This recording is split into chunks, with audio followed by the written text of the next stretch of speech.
అందరికీ నమస్కారం। ఈరోజు మన ఛానల్లో పాతకాలపు వంట ఆవిరి కుడుముని ఎలా ప్రిపేర్ చేసుకోవాలో ఈ వీడియోలో నేర్చుకుందాము। ఇది చాలా హెల్తీ బ్రేక్ఫాస్ట్ రెసిపీ అండి। కనీసం వారంలో ఒక్క రోజైనా సరే ఈ బ్రేక్ఫాస్ట్ని ప్రిపేర్ చేసుకొని మన సబ్స్క్రైబర్స్ అందరూ కూడా ఆరోగ్యంగా ఉండాలని కోరుకుందాం। ఈ ఆవిరి కుడుముని ప్రిపేర్ చేసుకోవడానికి ముందుగా నేను ఇక్కడ పొట్టు ఉన్న మినపప్పుని 2 కప్పులు తీసుకున్నానండి। మీరు ఈ పొట్టు ఉన్న మినపప్పు కాకుండా మామూలుగా మినపగుళ్ళను కూడా తీసుకోవచ్చు। వీటిలో వాటర్ని పోసుకొని ఒక 6 గంటల సేపు నానబెట్టుకోవాలి। మీరు ఒకవేళ మినపప్పుని పొట్టులేని తీసుకున్నట్లయితే 4 గంటలు నానబెట్టుకుంటే సరిపోతుంది।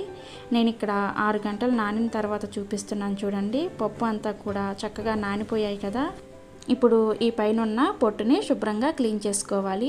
పొట్టు మొత్తాన్ని కూడా తీసుకోకుండా కొద్దిగా అక్కడక్కడ పొట్టు ఉంటేనే మనకి ఆరోగ్యానికి మంచిదన్నమాట। ఇలా క్లీన్ చేసుకున్న మినపప్పుని గ్రైండర్లో వేసుకొని బాగా మెత్తగా రుబ్బుకోవాలి। ఈ మినపప్పుని రుబ్బుకునేటప్పుడు వాటర్ని మరీ ఎక్కువగా వేసుకోకుండా 1 లేదా 2 టేబుల్ స్పూన్ల వాటర్ మాత్రమే వేసుకుంటూ పిండి లూజ్ అవ్వకుండా రుబ్బుకోవాలి। ఈ పిండిని రుబ్బుకునేటప్పుడే ఇందులో రుచికి సరిపడా ఉప్పును కూడా వేసుకొని బాగా మెత్తగా గ్రైండ్ చేసుకోవాలి। ఉప్పును వేసేసరికి పిండి అనేది కొద్దిగా లూజ్ అవుతుందండి, జాగ్రత్తగా చూసుకొని ఈ విధంగా గ్రైండ్ చేసుకోండి। ఇప్పుడు ఈ విధంగా మెత్తగా నలిగిన పిండిని ఒక బౌల్లోకి వేసుకుందాము। ఒకసారి ఈ విధంగా కలుపుకోండి। ఇలా కలుపుకున్న తర్వాత మనం ఆవిరి కుడుములు పెట్టుకోవడానికి ఒక బౌల్ తీసుకొని అందులో సగానికన్నా కొద్దిగా తక్కువగా వాటర్ని నింపుకోవాలి। నేను ఇక్కడ ఒకేసారి 2 ఆవిరి కుడుములను ప్రిపేర్ చేస్తున్నాను, అందుకని 2 గిన్నెల్లో కూడా నేను వాటర్ని నింపుకున్నాను।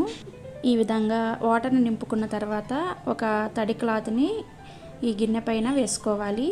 కర్చీఫ్ను కానీ లేదంటే ఏదైనా కాటన్ క్లాత్ని కానీ వేసుకోవచ్చు। క్లాత్ని వేసుకున్న తర్వాత దీనిని ఈ విధంగా గట్టిగా కట్టేసుకోవాలి।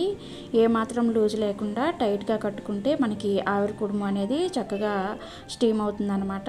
ఇలా కట్టేసుకున్న తర్వాత దీనిపైన 2 లేదా 3 గరిటెల పిండిని వేసుకొని ఈ విధంగా ఈవెన్గా స్ప్రెడ్ చేసుకోండి।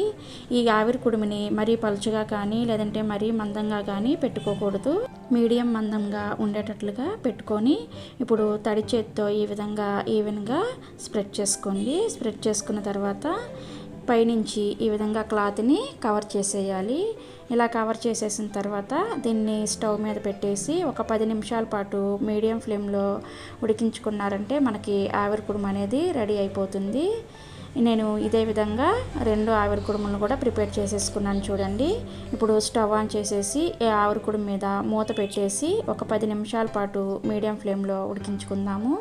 10 నిమిషాల తర్వాత మూత తీసి ఒకసారి చేతిని తడి చేసుకొని చెక్ చేసుకోండి। మన చేతికి ఏమీ అంటుకోలేదు అంటే ఇది చక్కగా ఉడికిపోయినట్లే।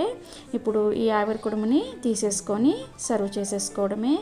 దీనిని వేడివేడిగా నెయ్యి వేసుకొని ధనియాల కారం వేసుకొని తిన్నారంటే చాలా టేస్టీగా ఉంటుందండి। ఒకవేళ మీరు ఒకేసారి పెద్ద గిన్నెలో ప్రిపేర్ చేసుకున్నారంటే మనకి పెద్ద ఆవిరి కుడుము రెడీ అయిపోతుంది, అప్పుడు ముక్కలుగా కట్ చేసుకొని ఎంజాయ్ చేయొచ్చు। ఆవిరి కుడుముకి ఒట్టి మినప్పిండి మాత్రమే వేస్తారండి, ఇంకేమీ వేయరు। అలాగే పిండిని నానబెట్టడం అలాంటివి ఏమీ ఉండదు, పిండిని రుబ్బిన వెంటనే కుడుముని వేసుకోవాలి। ఆవిరి కుడుము పాలిచ్చే తల్లులకి, బాలింతలకి, అలాగే బలహీనంగా ఉండే పిల్లలకి, మెచ్యూర్ అయిన పిల్లలకి ఇలా పెడితే బలంగా తయారవుతారండి। ఇది రెగ్యులర్గా తీసుకుంటే చాలా మంచిది, నెయ్యి వేసుకొని తినాలండి। ఆరోగ్యం బాగోక నీరసపడిన వాళ్ళు ఉంటారు కదండి, వాళ్ళకు కూడా పెట్టొచ్చు। చూశారు కదండి, దీన్ని వేడివేడిగా కారం నెయ్యి వేసుకొని తింటే చాలా రుచిగా ఉంటుంది। మీకు దీని గురించి ఇంకా ఏమైనా తెలిస్తే నాకు కామెంట్స్ రూపంలో చెప్పండి, తెలియని వారు ఎవరైనా ఉంటే వారికి కూడా ఉపయోగపడుతుంది కదా। నచ్చిందండి మీకు ఈ వీడియో?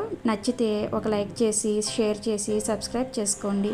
ఈ వీడియోని చూసినందుకు ధన్యవాదాలు। Thank you for watching.